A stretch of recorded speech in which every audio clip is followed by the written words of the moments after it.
Live from the Washington, D.C. area, it's the Inside Scoop, Emerald Planet. All the ecology news that our viewers want to know. Now, here's your host, Executive Director of the Emerald Planet, Dr. Sam Lee Hancock. Hello and welcome to the Emerald Planet as we come to you from Washington, D.C. in the United States as we look around the globe in 144 different nations, looking for those 1,000 best practices, the technologies, the services, and the products that are making a difference as we move through the 21st century. And also we're looking for those leaders that are going to make a difference as we have a planet that goes to 9 billion by 2050, and how we're going to be able to create this new leadership that's going to be needed. We're going to be focusing on the country of Mexico. I have one of their outstanding young leaders sitting right beside me. This is Jesús Gómez Velázquez. He's a research assistant at the Community Sustainability and Tourism Research Team at the Autonomous University of Benito, Juarez of Oaxaca, Mexico. That's a long title. Absolutely, yes. Jesús, thank you for being here. Thanks to you, the pleasure of mine, Dr. Sam. And thank you for working with us to get ready for visiting Mexico and taking the television program there for Emerald Planet. But tell us a little bit about this Community Sustainability and Tourism team that you're working with. Of course, as you said, I am coming from Autonomous University Benito Juarez of Oaxaca. Then, in fact, by the Faculty of Business and Accounting of this university, there was a research made in all Oaxaca state, which is in the southeast of Mexico. It's I guess that is the most indigenous important community in Mexico. So by this way, there was a research study all along the state to look for the needs of these communities. Based on this, there are 3 major programs for the university. The first one is municipal government and public administration, microfinances, and tourism and sustainable development. I think it's fantastic what you're doing, because this fits together very nicely, because tourism is something that people need to do within the community itself. It allows many people to become involved with internationals that want to come into your home country of Mexico. So looking at this, why this, I've talked a little bit about this, but from the standpoint of your university, which is a very important one, why this community sustainability and tourism as a package as far as a curricula is concerned? That's a very good question, because when we were working with communities and we look for their needs, they are still having it's complicated to get through with the communities, because they had a kind of resistance for development. So by the way, when we tried to ask them about the customs, and we were trying to look from the perspective inside the... In other words, the customs, the local culture that they have in history, yes. Okay. And we knew that based on the community perspective, it should be better to improve for development as the way that tourism could be a tool for development in the way of communities. Now, looking at this, I know that ecotourism is it's a global movement right now, and there's thousands of communities becoming involved. And when you and I first started talking about this, actually some months ago, we talked about ecotourism and the studies and the research that you're doing. How does ecotourism fit into this? And let's define the term. What is ecotourism? Based on the United Nations concept of tourism, we can find that there's through different factors to get through tourism, which is cultural, social, and environmental, of course, that we need to go, by the way, to try to make a conscience all around the world to take care of the environment, for example, in Oaxaca we have a lot of highlands, beaches, and that kind of different tourism attractions that are contemplated by the conventional tourism, but not by ecotourism. So by taking an adaptation between communities and the tourism practice, we can find a perfect kind of community sustainability and development for communities. That's why we... Yeah, so when you're looking at it, so you have the natural terrain, of course you have a very nice climate there, and then tying in the culture, the history, even the food, the costumes, all these things, you know, really adds a rich array as far as offerings to the internationals, and maybe even people from other parts of Mexico who want to know more about their own culture within their own home country. So when you're going in, how do you make contact with these communities initially, and then how do you sustain this ongoing communications and exchanges with the local communities? Yeah, so as I said before, it is complicated to get through with communities because they have a kind of resistance to talk, to have a connection with the development world. But by the way of the university, when we get through to the communities, they have a kind they get open by the name of the university. So because it has a good name, a good reputation, and it has prestige that the communities like. Yes, and they got more confidence with us.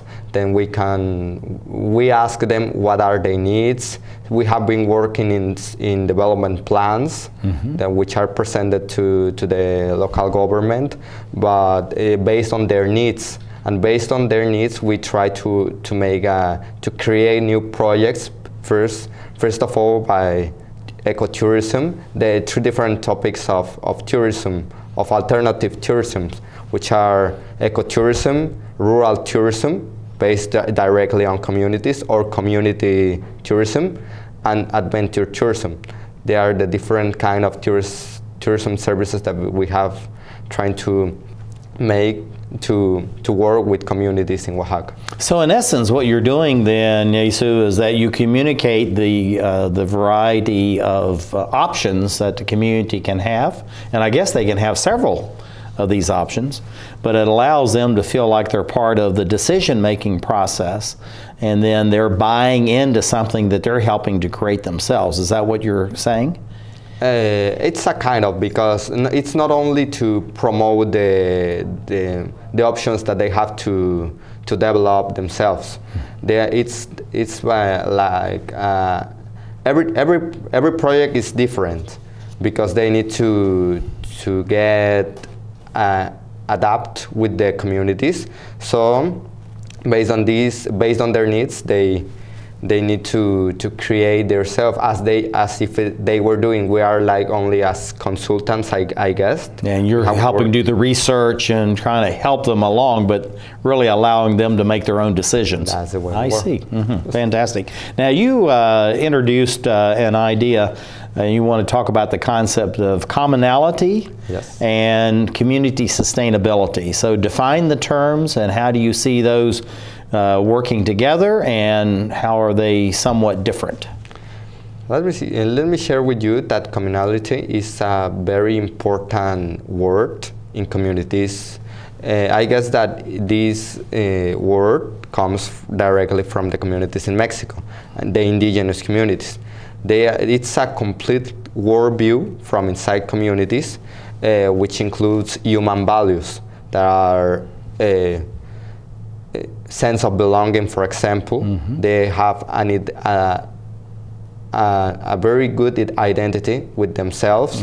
They want to collective development and everything in community. So based on these human values, we can find the community sustainability, and after this, we're looking for development, sustainable development. So the commonality then is looking at their traditional culture, and as you said, the human values they have, which is fantastic. Many times those are forgotten, and then through that's a springboard then really to community sustainable development. Exactly. It's fantastic. What do you see as the main needs of the communities that you're working with, Jesús? Most of us could think that these communities could have a lack of development, but that's not. They are organized by themselves based on this communality that I am talking about. But what happened if they have an organization, but we think that they don't have? What happened? Exactly, that's what we are working for, to create the connection and the adaptation between their worldview, which is communality and development, and in a middle point to get through for sustainable development based on the tourism activity. Now, looking at this, how long does it take? And let's kind of combine several answers that you've given. You make these relationships in the community. How long does it take to foster those relationships? And then to make these sustainable, how much effort does it take to make sure that people are comfortable? They feel like that they're being honored and respected as far as the decision-making process, and that they really are part of the future of this sustainable community development. Sure, they used to see some proofs of improvement in their community by our participation there. So based on the work that we have done in designing and in hearing their needs and to create the development plans. I forgot to tell you, the development plans in Mexico works to have the incomes for the communities from the government. So based on this, they can create the tourism projects or different projects that productive projects that they should do. So we work directly in this, and they got benefit, and they are happy with our work. So they got more confident, and we established a relationship in a long term. That's fantastic. That's what a great thing. Last question. We're running out of time. You only have about 20 seconds. What do you see for the growth of this kind of effort as far as community sustainability and tourism? What I see is when I finish my major there are some other students working in this project, and after me, when I go to another level, they are going to continue working to improve the situation of development in communities in Oaxaca. That's fantastic. This is Jesús Gómez Velázquez, Research Assistant, Community Sustainability and Tourism in the Autonomous University of Benito, Juarez in Oaxaca, in Mexico. Thank you for being with us as we create the Emerald Planet. Art, a universal language, an expression of culture, of self. And now, thanks to Empowered Women International, a way for emerging and established immigrant and refugee artists and artisans to find hope to earn a living while enriching the lives of all of us. Empowered Women International, making a better America every day. For more information on Empowered Women International's educational programs, or to make a tax-free donation, contact cfrip@aol.com.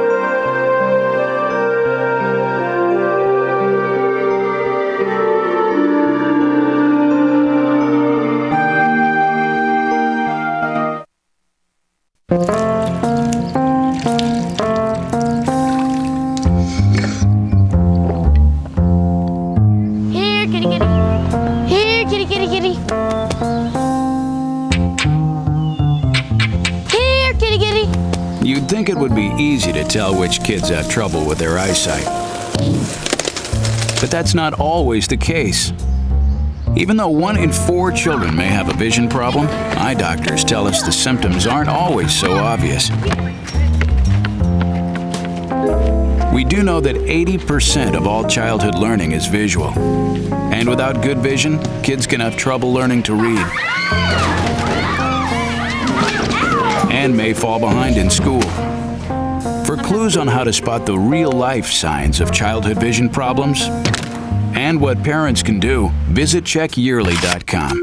a public service message from the Vision Council of America, and reading is fundamental.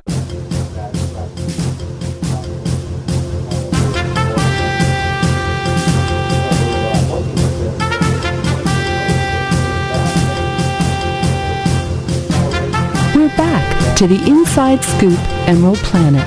Here again, your host, Dr. Sam. Hello, welcome to the Emerald Planet as we come to you from Washington, D.C. in the United States as we look for those 1,000 best practices, as we say, the best of the best for the technology, services, and products as we move through the 21st century.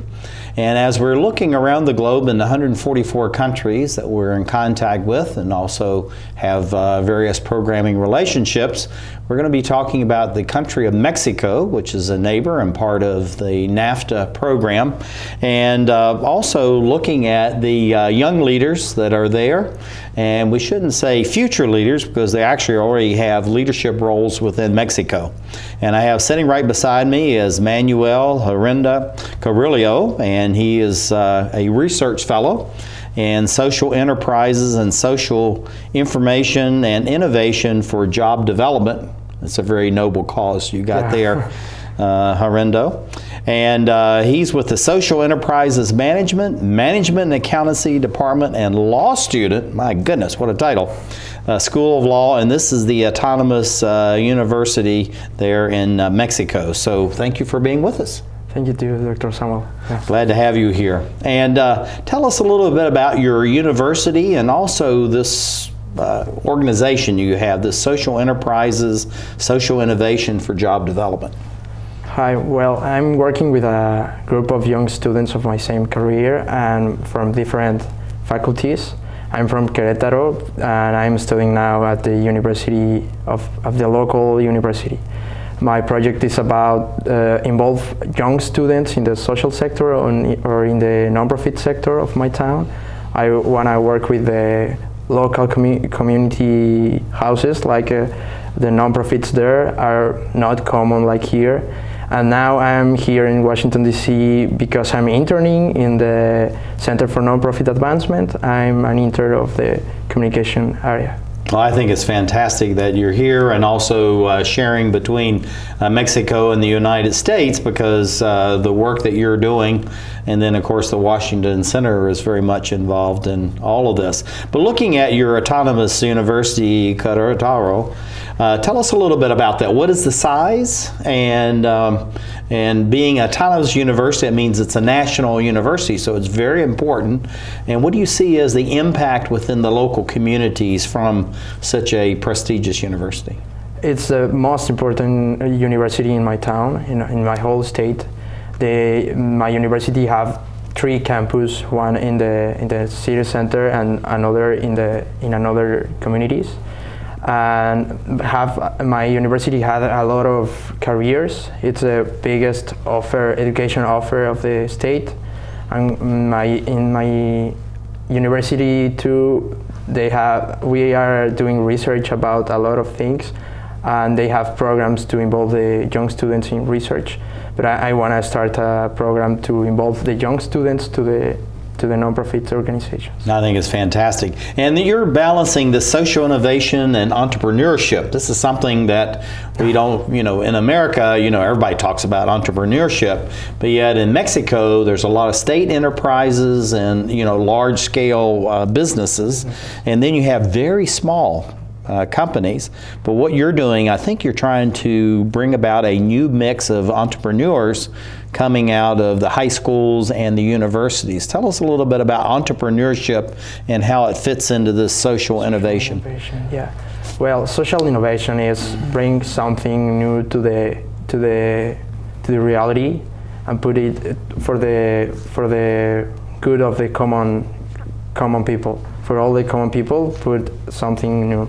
And I want to try to create a group of people and work with them to train them and to be like I'm really interested in social entrepreneurs because in Mexico the entrepreneurship is really like it's a big word to say that, but entrepreneurship is it's a big deal in Mexico, and the government want to improve them and want to enhance the entrepreneurs, but they forget the social entrepreneurs, and I want to work with them because the social innovation can change all the things in my community.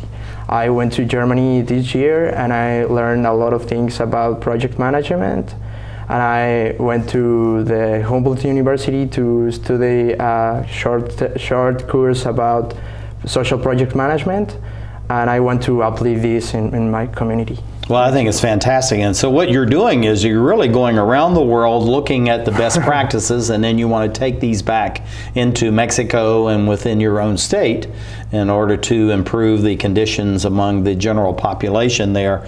So looking at social enterprise, you've said that a number of times. Let's define that term. What is social enterprise? And then how does that directly relate to the local youth within your own home state? Okay, a social enterprise is an enterprise that not only is looking for the profit, is looking for create a social being, a social well-being. Like here in DC, the finest example is the DC kitchen, DC Central Kitchen. Mm-hmm. I heard about them and I start to look in them at the internet, and they are accepting like 2 tons of food every day, and they are cooking food for the homeless people and for another non-profit organizations here. But also they are working with the youth. They are training people to prepare the food, and they are training young people to prepare the food, and they are giving like the social being for the homeless shelters and the non-profit organizations, and at the same time they are giving preparation to another young people that are in the vulnerable groups. Yeah, and that's what I've been talking about as far as this theme for today. Not only are you bringing change to Mexico through education, but also community involvement and innovation within the communities. And so what you're seeing at the DC Kitchen is similar to what you're doing yourself back in your own home country, and I think that's incredible. How do you look to the future as far as strengthening and expanding the social enterprise and this social work within your own home state back in Mexico, and also building on the entrepreneurial spirit and the model of creating new business, whether it's a social model or it's something that's totally in the free enterprise? First we have to change the mindset of the young people in Mexico. We have to do more programs and start a new entrepreneurial education, because the young people in Mexico, they are only looking for opportunities to work in the private sector or in the government. And I want to change this mindset to... So it's almost like a third way. Yeah, the third way. The third sector. And for the next years, I want to do 3 things that are really important. The first one is to involve more the young people or the young students to the social sector. The second one is to enhance the non-profit sector or the civil society in Mexico. And the third one is to create relations with the people in the third sector, with the policymakers. This is the third step, but it is very important because the policymakers have to do more things in behalf of the civil society. I see. And also we're looking at some of the students here sitting in the classroom, and so they're very much involved learning about the internet, about information technology, processing big data, which is a term in many Western societies, but it's still important and even more important in some ways in Mexico and other countries of Latin America. So how do you combine this research activities with the youth themselves, so that they, as they're going through and they're getting their certifications and various degrees in some cases, they're actually applying this, so when they leave they have real practical experiences they can apply in their own home community? It's difficult, but we have to start an education program first, to start research. And I want to do research first. I want to do the education program first because my partners in the school maybe don't have like the lot of skills to start a business or start a research. And when I start my project, the first thing that I realize is that we have a lot of opportunities to get more prepared. Yeah, and the research is going to be applied to the social enterprises because we want to prove that the social enterprises is a reliable way to help the community, and we have to do the research to put in the table the research to the policymakers and say, help us please, we have to do this in that way, and this is the proof that we are doing well the things. So what you're doing then, in essence, you're educating the policymakers, you know, through the local, regional, and national government. At the same time, you're educating the communities, involving the communities. So then, Alejandro, how are you the bridge then between the local communities and the policymakers so that they're seeing each other directly and they're being able to communicate by you as a facilitator, but they're actually each giving their own story to one another? To one another. The group of young researchers or young social entrepreneurs will be the facilitator because we have like the influence to speak with the politicians in Mexico. Now the job is very powerful and we can talk in behalf of the communities. And there are a lot of social commitment. I think the Mexican young people and the college students have a lot of social commitment now. I tell you, it's absolutely fantastic. So we are just about out of time, but maybe you can give us 2 or 3. What are some of the common core ideas that you're communicating to the legislators, the policymakers, and the leaders within the local communities? And we need to be quick. The first one is that the politicians or the policymakers, maybe they are not close to the people to know what are their real needs. And this is a big problem because they think that the way that they are doing the policy, it's the right way, and it's not. The second thing is that the people don't need money.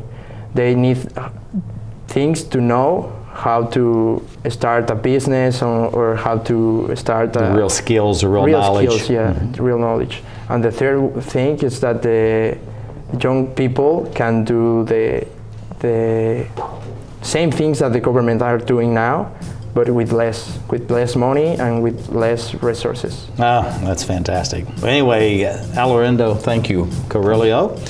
He is the Research Fellow in Social Enterprises and Social Innovation for Job Development at his autonomous university in his home state in Mexico. And we'd like to thank you for being with us as we look around the globe to create the Emerald Planet. One day these rats were playing in the woods. One in some matches and that's no good. Listen to smoke before you give it a try. Only you. Don't play with matches. Don't play with fire. Cause there's nothing very funny about ripped off money. Nothing very nice on a homeless mind.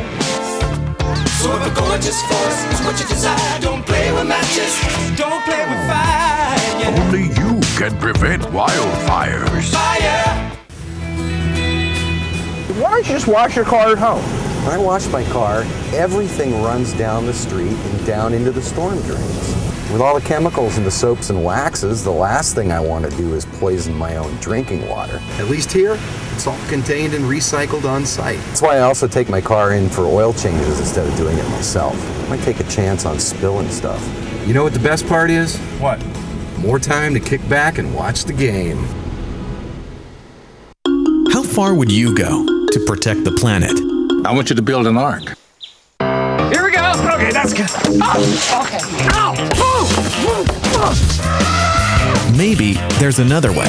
People, the flood is imminent! Is it too much to ask for a little precipitation? Go to fightglobalwarming.com to find out what you and your community can do to reduce global warming pollution.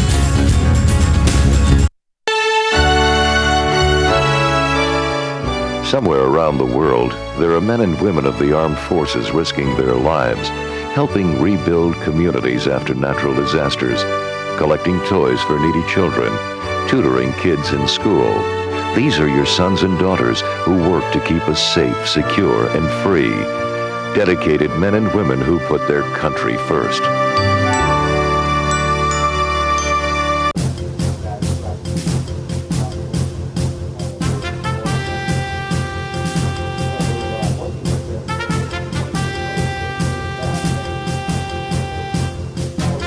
We're back to the Inside Scoop Emerald Planet. Here again, your host, Dr. Sam. Hello and welcome to the Emerald Planet. We're coming to you from Washington, D.C. in the United States as we're looking in 144 different nations, looking for those 1,000 best practices that are making a difference as we move through the 21st century.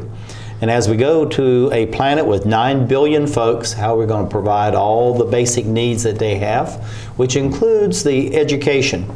And we have a gentleman that's representing the country of Mexico that's actually doing a very fine job in engaging young leaders, not to be future leaders, but to be current leaders to bridge the gaps between the central governments, the governments at all levels within society, as well as the local communities within their own home state.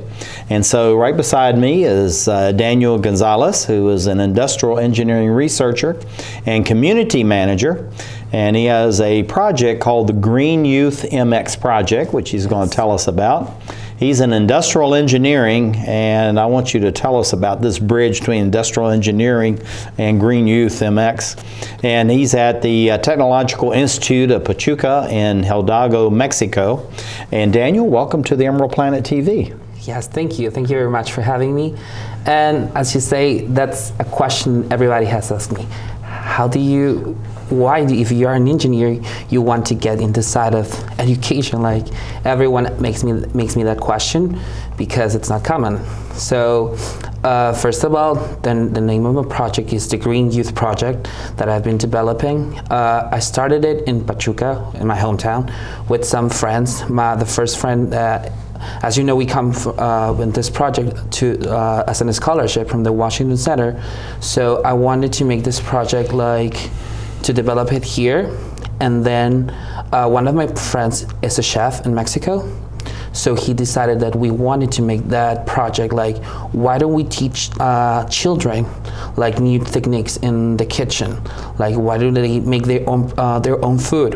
Or why do they make to make them grow in their houses? So that was a new project. So in other words, what you're doing is combining the preparation of the food and also being able to grow their own food so that they have something that's very organic, it's local, it's natural, and it's coming from literally the ground surrounding where they're living, correct? Yes, yes it is. And so looking at that, this green youth, so the green youth, does this relate to the food and food prep? Or the fact is that the youth, through everything that they're doing, is actually adding and improving the local environment around where they live? Well, I had this experience in Washington, D.C. I was interning at a nonprofit, which is Kid Power. It's a nonprofit in Washington, D.C. So we were working with schools, and also was an after-school program was dedicated through academic achievement, through promotion of physical and emotional wellness. So we went to schools, and they had this beds of vegetables that they were and the produce they were using it for their school lessons. So besides being an after-school program, they were having this kind of cooking lessons in school. So it was a good way to approach with children. Yeah, looking at your background as far as engineering is concerned, looking at the food prep, all of a sudden you're getting into mathematics, you're getting into all types of formula, you're looking at the natural surroundings there, and even the history and culture of the local area. Why do you eat certain vegetables or beans or nuts and things like that, and how that aids your diet. So there's many skills they can learn through this. So how are you applying what you're learning in the engineering department to this particular project called Green Youth MX? Well, I like to think about my major that the industrial engineering lets you to explore a lot of areas, whether you want to be in the manufacturing part, which personally I don't like, and also you can go through this project management part, which I love, because I love like doing social event planning, like going to places, meeting new people, working on a plan through a schedule. Like you can plan your own activities and do whatever you want towards a project, when it comes to a project, and work a lot with people. So that's the part I like from engineering, that you can not only work less in fabrics or on a desk in the computer all day long, that you can let yourself like work with people, introduce yourself to new people. Yeah, what you're learning through the engineering, a lot of that is the skills and techniques. It's very precise. At the same time, you're learning about how the social aspects of engineering can be applied. It's just like this photograph we have here, working in teams, and so team development, supply chain activities. So there's a lot of things you can learn. What is the work that you're doing cross-sector relationships between the local youth and all levels as far as the government is concerned? So first of all, I'm the vice president of the student council in my school. So this has given me the opportunity to work with people, to meet people from the government, and like develop some projects. The last project we developed was like a school cafeteria for low-income students. So in that case, for that particular project, we gather a lot of information from our classmates from the university, like who were low income, and we asked from like this.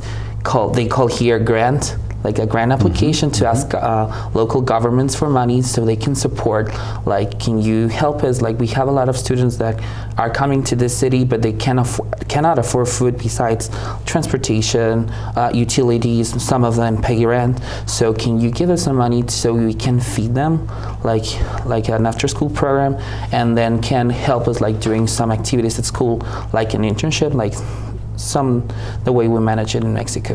So what you're doing then is trying to teach them also job skills that may follow them after they leave the school or they graduate to the higher levels.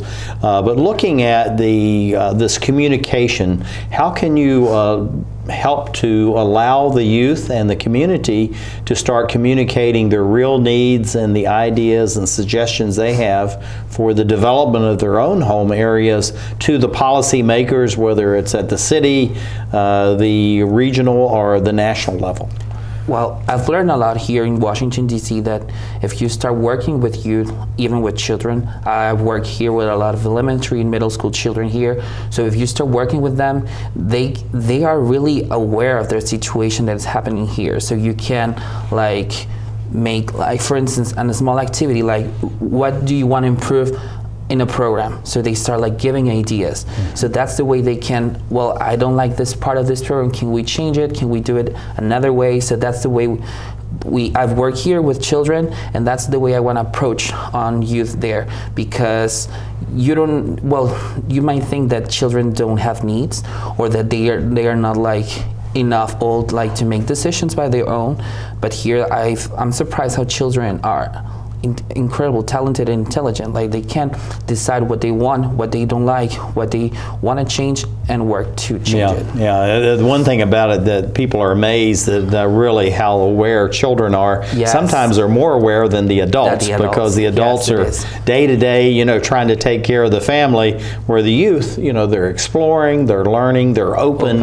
And they really don't have those filters that many adults may have. How do you see the program that you're working on, this Green Youth MX, can address the situation as far as obesity is concerned? Obesity, okay. Because this is a problem that's happening in Mexico and many developing countries all over the globe. Yes, according to the National Survey of Health and Nutrition in 2012, Mexico is the #1 country in childhood obesity. So the way I want to address it is that you can teach children how to produce their own food in this way that the Green Youth Project wants to work. And also, I haven't seen here, but in Mexico, there are a lot of people that sell things outside schools, like junk food.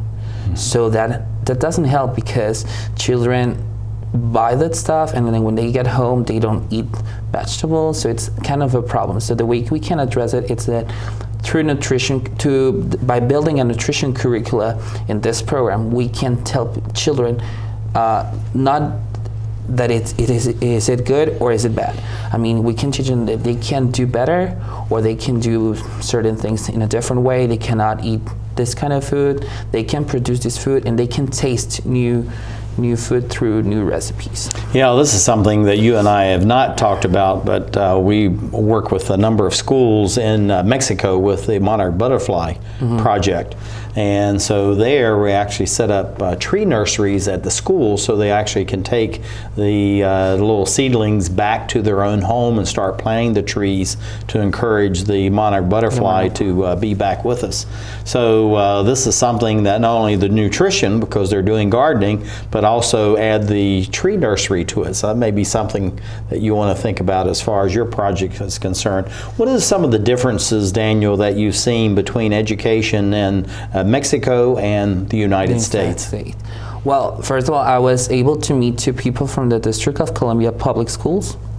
They were nice. We have like this short meeting about discussing about how can after-school programs can be different or can help children, because in my opinion, I just only focus on how to approach children and make like this full school time program that is already in Mexico, how to improve it.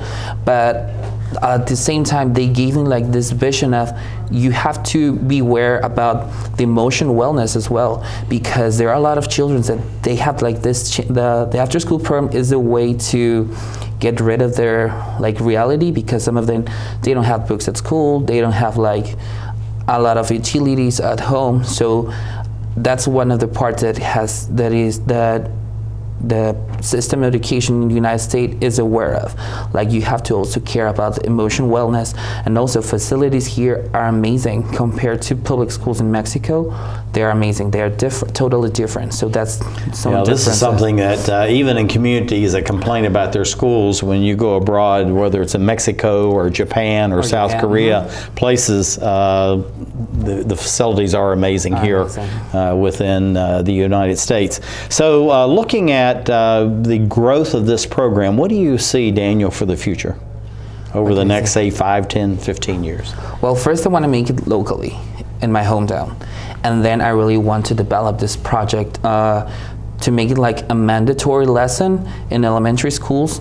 So just not to make it to be like a complementary activity or program for the full-time school program that is already in Mexico. It's another option for the Mexican government, so they can like address the situations about nutrition, like social security, like awareness, sustainability, these new issues that are coming here. Well, I think these 3 points you have here, academic achievement, nutrition, sustainability, these are absolutely wonderful. Daniel Gonzalez, Industrial Engineering Researcher and Community Manager, Green Youth MS Project through the Industrial Engineering Department of Pachuca and Hidalgo.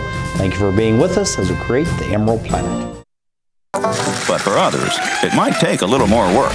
And for those who haven't started, there are still things you can do to catch up. Oh, that is good news. Like getting out from underneath past debt. And don't get wrapped up with high-interest credit cards. Get you some eyes. Be diversified with your investments. Don't put all your eggs in one basket. Your financial goals are not out of reach. The choice is clear.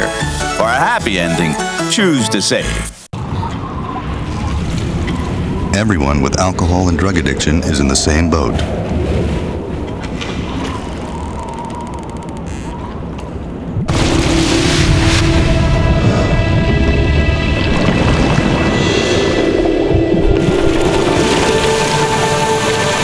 With treatment, you can find solid ground. For drug and alcohol information and treatment referral for you or someone you know, call 1-800-662-HELP.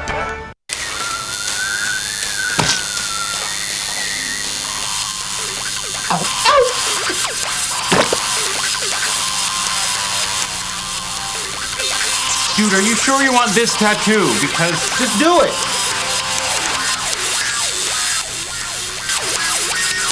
Some mistakes in life are permanent. like hearing loss. To learn how to protect your hearing, visit asha.org. You've probably heard about heart disease, but did you know that it's the #1 killer of women nationwide? Heart disease claims more lives each year than breast cancer, lung cancer, or strokes combined. But there are steps you can take to protect yourself against it. For more information on how you can prevent heart disease, contact your local American Heart Association or visit their website at www.americanheart.org.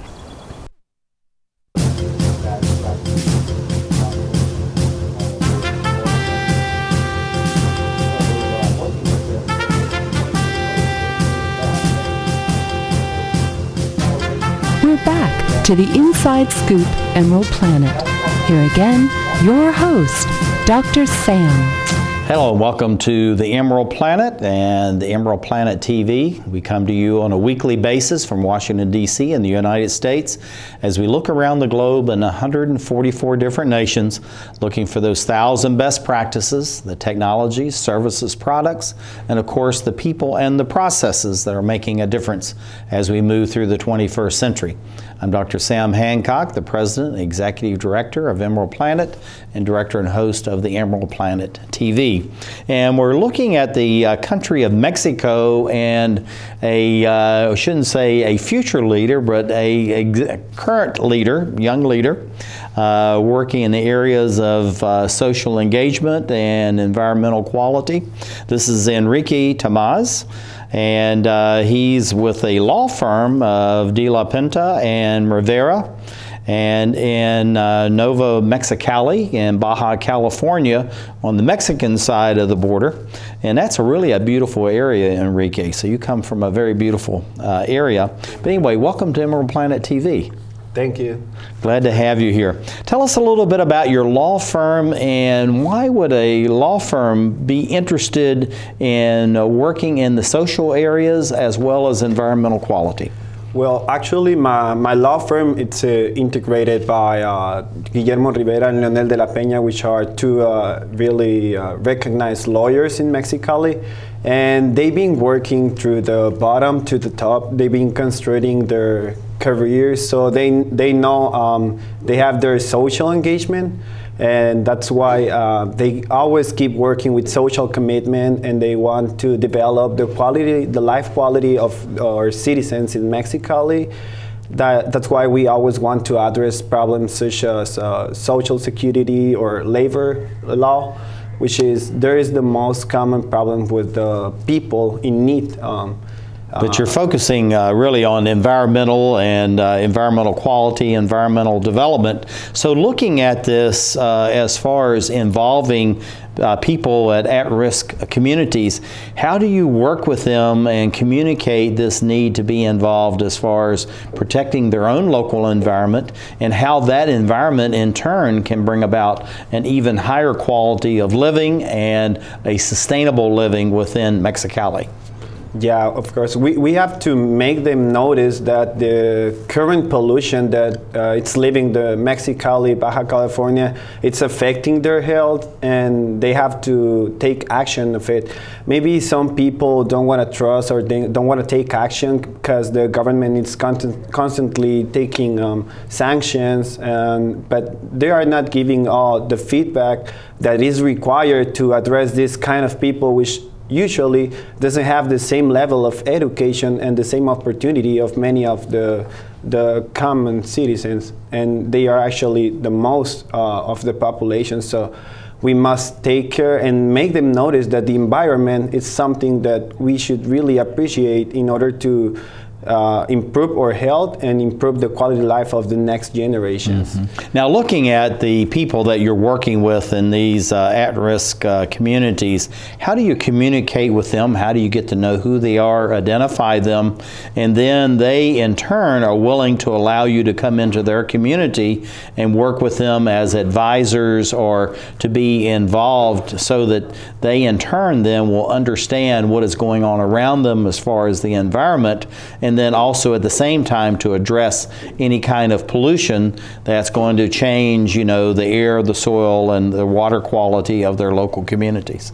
Yeah, sometimes they don't know why their soil it's not giving enough, their harvest it's not going well, or why they have the mental illness or their malformations, but it's because of all the environment that they are surrounded by. So we have a lot of technical information out there, such as many local programs or many technical information, and we want to create a way to simplify that information in order to make them understandable for this sector of the population, which is a very big sector, and they must notice of the consequences of ignore the environment or the consequences of not taking actions in these cases, which is having a city very polluted, such as Mexicali, which is one of the most polluted areas in all Mexico. So what you're doing then, Enrique, is that you're working with the local communities as far as the environmental quality is concerned. So, you know, air, soil, and water specifically, but also the environmental quality generally. But are you involving the businesses and also the government in these activities that you're involved with? And then how do you bridge, again, from, you know, these large businesses and the government to the local populations that are most at risk or most affected by the change in the environment? Yeah, we want to create a link between the government and the business, because they are really needed. This is really needed in order to put this project in march. And the way that we want to do it is talk with the local chambers of commerce and create incentives for the local enterprises that works green and take care of the environment. And in order to do that, we need to advocate and we need to create good policies to make the business get interested in take green actions, because when they take the green actions or take care of the environment, it represents money loss. So we need the government to support us, and we want to create a link and a path to follow in order to impulse that kind of activities. Well, you talk about the loss of money, but what businesses are learning in the United States specifically is being kind to the environment and very actively involved with the environmental quality within the local communities. Actually, it enhances the amount of money that can be made from the business, and at the same time is that as you bring more communities in, there's more discretionary income, the cost to the community, you know, healthcare and all these things, you can lower the cost. So actually being kind to the environment means you can also be kind to your pocketbook at the same time. So looking at these photographs here, I know this is some activities you're doing to educate the local population. Tell us a little bit about this, what you do as far as the positive aspects of going and engaging the communities, and then again bridging back to the businesses and the government. Yeah, well, first of all, we need to get closer to them and support them in their first needs. You know, they maybe don't have access to medical care or dental care, even a haircut. We try to create a trust relationship between our very basic needs, and then they allow you to come and maybe educate and share your information. Yeah, and go ahead. And after that they could share the information, and they can tell the clinical information that we need in order to show the consequences of the inactivity or the inactivity of this state that doesn't take enough actions to protect their environment and their current areas, that they have to address that issues in order to create a better quality life for this kind of people, which most of the time does not have access to many opportunities like education. They don't have a good public transportation to get to the urban area and develop their skill. As you may notice in this kind of picture, you may see indigenous communities, and we have a lot of that in Mexico, and we need to take care of them. Yeah. Looking at this, let's just leave these the slides up here. I really like this. So tell us about some of the activities that really allows you to go in, start communicating, but then carry this forward on a long-term basis. How does some of the activities that we're looking at in these photographs right here is actually aiding to the long-term interaction between, you know, what you're doing with your group and the local communities? Well, we tried to go to because this looks like it's fun, it's energetic. Yeah. You know, people are smiling, they're happy. Yeah. What makes all this environment, you know, very conducive and very wholesome for all these people to become involved? Yeah, well, we select a leader of the community because we need to spread the word, and we're not going to knock each door by door. And we try to create activities like, for example, that will be in holidays after Christmas. That will be an activity that we're trying to give toys to their kids that doesn't have enough resources. Their parents are not, of course, they are not available to afford a gift. So in this way we can approach them, and we can create a link between the organization and what we want to do, and after that we may support them in order to advocate for the better environment, educate them, and create opportunities for them. Now, what does this sign say in Spanish? Translate that into English. Promesa, it's Mexico always active. It's pro Mexico always active. No, that's actually a very good theme. Looking at what you're doing as far as Baja California, we know that's a very lovely area. It's adjacent to the southern part of the United States, you know, our California. So tell us, where are the resources coming from? You're talking about these various activities, you know, toys, education, local events. Where are the resources coming from to bring into these communities to give them an idea that there's a better life, there's a better way of living, and there can be a better environment? Well, yeah, well, their resources actually come in Baja California from the industry. We have a lot of international investment, as we are a city located in the border. So we try to create links with this business in order to make them notice that they must support these causes, because actually, like here, the laws allow you to give a part of your profit and get a tax reduction. Like we have the same in Mexico, but it's really complex, and I'm trying to work and develop this kind of social activities and this kind of social service that like social enterprise. So yeah, like social enterprise, because I think we have a lot of need in that area in Mexico. That's fantastic. Anyway, Enrique Tamaz, thank you for being with us on the Emerald Planet TV. Thank you for coming out and sharing with us the social engagement, environmental protection for at-risk population, and De La Pena and Rivera.